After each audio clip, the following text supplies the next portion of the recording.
Welcome back to another day of 12 days of It's Bourbon Night. We got Maker's BEP here. The latest in the wood finishing series. And last? Question mark? No, I think that they've settled that it's on pause, but is going to come back. But it will be in new hands and no longer in Jane's hands. So and Denny. We'll see. But she really, I think drove that program a lot, and I'm very happy for it. And sad to see her go. But on to other things. Talking about Jane Bowie and Denny Potter. Yes. Yes. So we're now doing their own project. Potter Jane Distillery. So combined forces. Which we'll have to be on the lookout for. Yes. So this one's the barrel entry proof, right? Yeah, celebrates that 110 barrel entry proof that Makers does. BEP, barrel entry proof. We figured it out. Ours is 110.7, so it didn't go up. It did not go up Very much. Just a little bit. 10 virgin toasted American oak staves. I just like the nose on these. Yeah, so this expression is all about highlighting what their 110 proof barrel entry proof does for them. Just so desserty, which I love. Very desserty. Also a pretty decent amount of barrel on the nose. Yeah, but it's like a caramelized barrel sugar type of thing. Very caramelized, yes. It makes me hungry. Desserty, but not super desserty. Not overly sweet. Because there is that citrus that's in there too that I think kind of pulls it back from being just full-on dessert. So it's kind of reminding me of, like, I think I've said this before, but like bruleed sugar on a creme brulee. With I love that a little bit of, bruleed. I want everything to be bruleed. I bet you do. Yeah, but there's a hint of citrus in there too. All right. To your health. Man. At $70, I just think this is such a great bottle. I know it's not always the easiest to find, but super solid. Great for this time of year. I mean, I see it around more than I would have expected to at places. Like, we've had enough opportunities to have a second, third, maybe even fourth bottle, which we haven't. No, we passed. We have a backup, but we do. Yeah, we do. But Chad? You got to leave that for the other people. Sneak. Well, oh, okay. I was getting ready to go in for the second sip, but I was like, no, this isn't done. It's not done. It's creeping down into the warm Kentucky hug. Got a pretty decently long finish, actually. I love the balance between the sweetness, those like caramelized sugars, and the oak.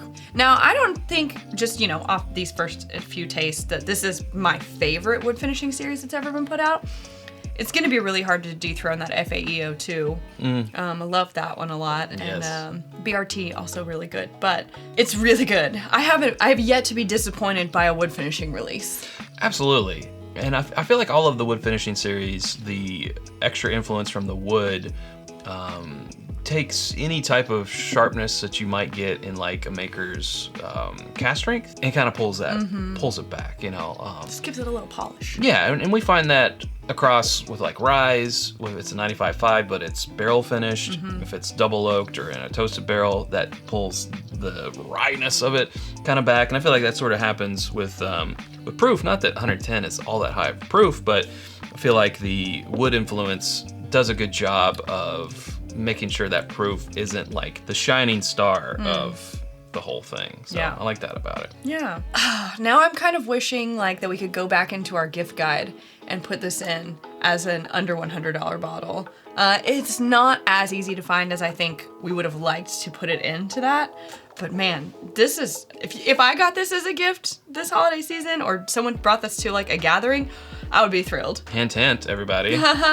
You're gonna... No, apparently we already have 2 bottles. I'm fine. I'm all set. Well, actually, it's my bottle. What? Well, what's yours is mine, and what's mine is mine. Oh, that's right. I forgot. You forgot. It's okay. I'm gonna get it tattooed on your forearm, like in a memento, so you don't forget. Yeah. Or just backwards on my forehead so I can read it in a mirror. But you know what is everyone's? That's whiskyambitions.com. It's for everybody. It's where you can get the t-shirt that I'm wearing, the long sleeve that you're wearing, Sarah. I'm wearing a lot more long sleeves because it's cold out. It's cold. The Glencairns we're drinking from are water glasses, but also rocks glasses and copitas. Hats, hoodies, sweaters, bottle cap candles, coins, pens, and more. It's always coming soon. At whiskyambitions.com. Coffee. Coffee's there. There is coffee there. And syrup. And syrup. You can become a patron at patreon.com/itsbourbonnight and join our community for as little as $1 a month. And that is where you will find after the episode exclusives, access to events, I already said after the episode exclusives, barrel picks, and more. Okay. I just took a third sip, right? Yeah, let's get our final I'm like sips on a there. 4th sip. I don't know.